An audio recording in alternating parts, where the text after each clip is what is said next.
Hello and welcome to this episode on building resilience in children. Thank you very much for joining us and keeping us posted on what you're liking on the channel and what, of course, we need to add more for the future. Now, today in this episode, we are going to talk about why parents should be conscious while talking to children. Now, this is an interesting one because during the workshops, what many parents were discussing is that whether it is true that they have to be very cautious about using their language or the issues that they're talking about. And during these workshops, of course, we had families from various cultural backgrounds, and some of those questions we were trying to answer. Of course, what we thought is that we can't actually give you a guideline completely on what you should and should not talk about. But what we can do is possibly look into a little bit of a research and try to find out what is it that parents should do while talking to their children. So the first thing first is very much like understanding that children learn language and develop cognitive skills through interactions with their parents. So conscious and thoughtful conversations can actually expand their vocabulary, improve comprehension, and enhance their critical thinking abilities. So there might be something that has come up on news, and this was one of the things that we actually had during the COVID. When we were amidst all pandemic issues, of course, there were news around death and losing family members and all of that. Of course, as a parent, you were listening to those news, but at the same time, it was the child who was also listening at the same time. And that was the thing that was making parents more anxious about, like, okay, so what kind of news we should watch. Now, the main thing to remember is that, of course, the more truthfully you speak to your children, the more understanding they will develop about life. And that's one of the things that we also emphasized. And particularly when you're talking about death and more kind of sensitive issues, I think language is one of the very key elements. How you choose, how you phrase your comments is very important. Words and tones used by parents greatly actually influence a child's emotional development. So positive and supportive communication fosters a sense of security, self-esteem, and emotional intelligence, while if you are negative or harsh, using harsh languages, that can actually lead to anxiety or low self-esteem and emotional distress. So remember to choose your phrases, your words, in a very meaningful way that will actually contribute to enhance the development rather than actually causing trouble for the child. Parents play a crucial role in shaping a child's values and morals as well through their words. So conscious conversations actually allow you as a parent to impart important life lessons, teach empathy, respect, and promote ethical behavior.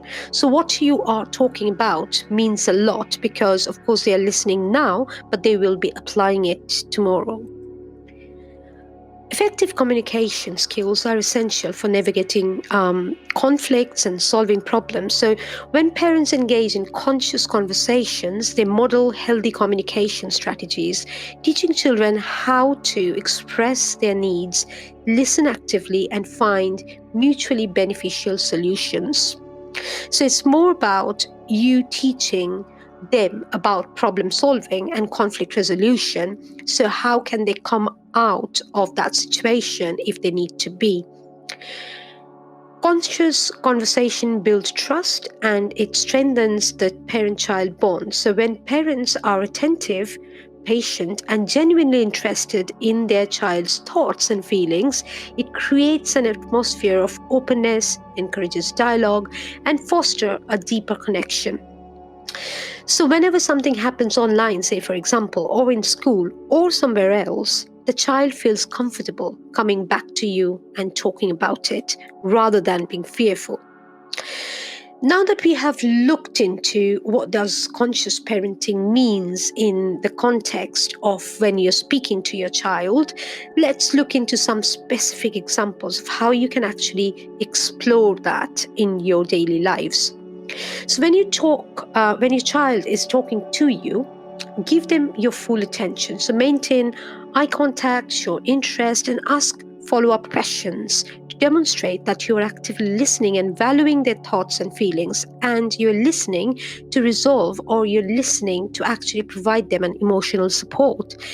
And oftentimes, we have also been talking about it, like children become really impatient if you look away from them and look onto your mobile phones and browse it at the same time, because it makes them feel devalued. Instead of focusing solely on pointing out mistakes or misbehavior, consciously emphasize and praise your child's efforts, achievements, and positive behavior. So rather than just saying that, well, you did that bad, just tell them what good have they done. Now, this helps build their self-esteem and encourages them to continue their positive actions. Practice empathy, of course, because when your child expresses their emotions, instead of dismissing or minimizing their feelings, acknowledge and validate their emotions. So if they're sad, tell them that, yes, okay, there are reasons to be sad, but you tell me why you are sad. Or there was a conflict with a friend. What was the conflict about, and how did you deal with the situation? How are you feeling about it? So asking those questions actually will help them to open up to you. Help them identify and understand their feelings, offering support and guidance to actually navigate through those challenges or the challenging situations, because you can't just say, well, you have to stay away from challenges, because that's not going to happen in real life. In real life, every day they're going to encounter some challenge or the other. Now, the main thing about resilience building is to actually teach them how to navigate through those situations rather than escaping. When addressing discipline issues, practice conscious discipline techniques. Instead of resorting to harsh punishments or yelling, take a calm approach. Use logical consequences, problem solving discussions, and teachable moments to help your child learn from their actions and make better choices. And this often helps because during the workshop, some parents were discussing about, how sometimes during the weekends they are very tired. However, their child wants to go out. Now, the thing is, of course, there will be tantrums depending on the age group that they are in. But the main thing is that you, as a parent, are you discussing things openly? Have you been truthful to your child by telling them, well, I had a really difficult week, and this is what I had to do. I'm feeling really tired. So think about when you are tired, how do you feel? Do you want to go to bed? Do you want to do this? So instead of going out, can we do something inside? Or you can just tell them, well, okay, we couldn't make it this week, but let's plan for something next week if everything remains the same. So don't promise in advance, but of course, promise with a cautious. Create an environment where your child feels comfortable discussing any topic with you. Encourage open and honest communication by being approachable, non-judgmental, and respecting their opinions. This helps foster trust and strengthens your bond. Remember, as a parent, it's always in our mind that we know better than them because we are years ahead. And that brings in a power and authority. But remember that a child is not a place to show your authority. And that's where sometimes we need to kind of take a more non-judgmental and respectful approach and give them more space.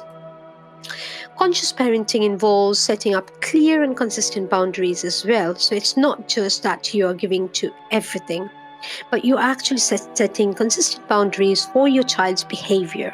So if they break that kind of boundary, then there are consequences and they need to know about that. So you might say, well, okay, so that was not a very helpful behavior. And as a result, you're not going to play this game, or you're not going to go and do your craft, or you're going to sit there for 5 minutes as a timeout. So do it, whatever it is, you're trying to do it in a very calm manner. Establish rules and expectations that are age appropriate and explain the reasoning behind them.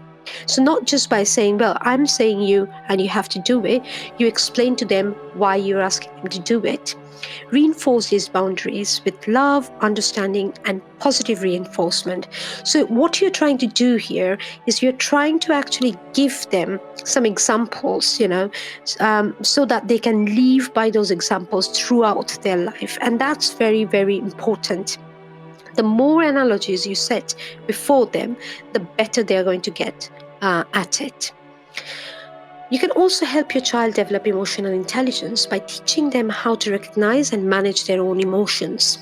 So remember, if you are losing your emotions, if you are trying to be really not calm at them, they are going to pick up on that behavior.